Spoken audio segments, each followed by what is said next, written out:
फिलिस्तीन को लेकर बड़ी खबर, 1.5 महीने बाद होगी सीज फायर। नेतन्याहू की रजामंदी पर पीएम मोदी ने दी प्रतिक्रिया। युद्ध रुकने को लेकर कह दी बड़ी बात।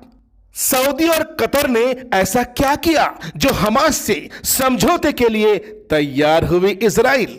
बताएंगे सब कुछ, लेकिन आपसे आग्रह है कि वीडियो में आखिर तक बने रहिए। अस्सलामुअलैकुम, आदाब। मैं हूं निहाल अख्तर पयामी और आप देखना शुरू कर चुके हैं गांव मोहल्ला। इजराइल फिलिस्तीन युद्ध को लेकर हम आप तक हर छोटी बड़ी खबर पूरी ईमानदारी और निष्पक्षता के साथ पहुंचाते रहे हैं।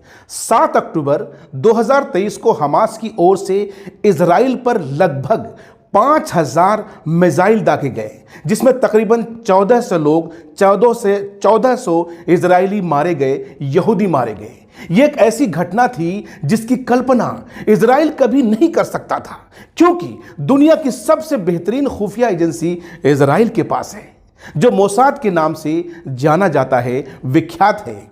इस घटना से न केवल इजराइल बल्कि पूरा यूरोप भौचक्का रह गया, खासकर अमेरिका। इसके बाद जो तांडव हुआ उसे हम सब ने देखा और आज भी देख रहे हैं। तब से लेकर अब तक तकरीबन 1.5 महीने हो चुके हैं। इस 1.5 महीने में हमास के नाम पर गाजा में इजराइल ने जो तबाही मचाई है उसे अल्फाजों में बयां नहीं किया जा सकता।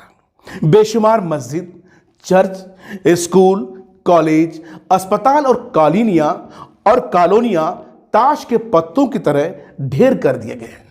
शुरुआत में इजराइल को लगा कि मुट्ठी भर लोग हैं, हफ्ते भर में निपटा देंगे, लेकिन उनका अंदाजा गलत साबित हुआ, गलत निकला।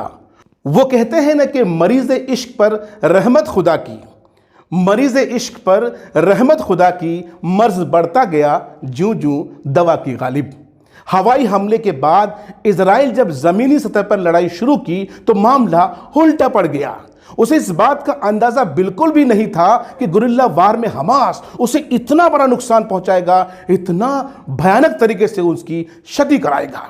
अब ताजा रिपोर्ट यह है कि सऊदी अरब, कतर और अमेरिका की पहल से इजराइल युद्ध विराम के लिए तैयार हो चुका है, यानी जंग को रोकने के लिए तैयार हो चुका है।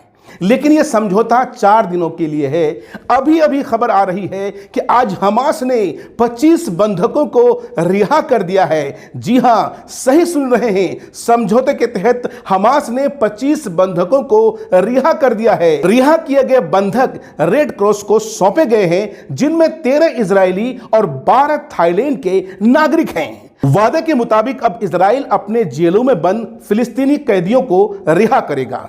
आपको बताते चलें कि दरअसल समझौता क्या हुआ है। एक इजरायली बंधक के बदले उन्हें 3 फिलिस्तीनी कैदियों को रिहा करने होंगे, यानी इस तरह से 25 के बदले 75 फिलिस्तीनियों को रिहा करने होंगे। इस युद्ध विराम को लेकर दुनिया भर में खुशी का माहौल है।